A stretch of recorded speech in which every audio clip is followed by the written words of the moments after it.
Officers are now saying one of the suspects may be tied to a separate incident that also took place that exact night.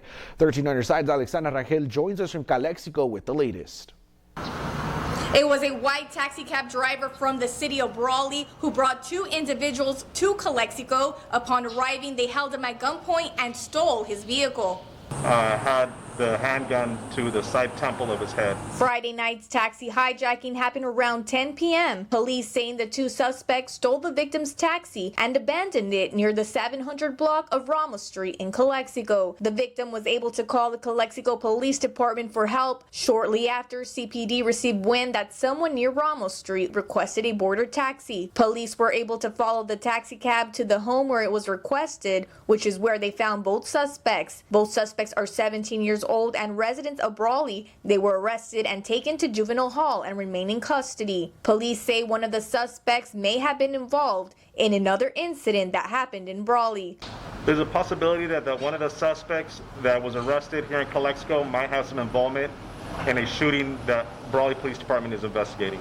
We spoke to a local taxi driver who hadn't heard of the incident, but says it's why the majority of taxi drivers like him work during the day.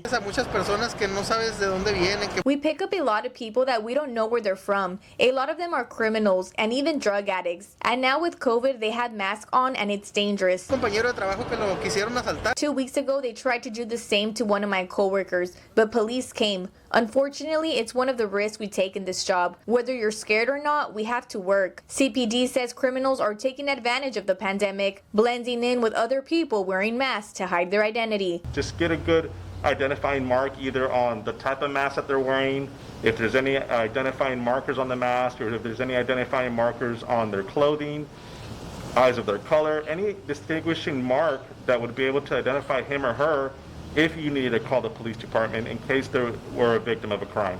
We spoke to some drivers who work with the taxi cab driver who was held at gunpoint. They say he was traumatized by the incident and hasn't returned to work.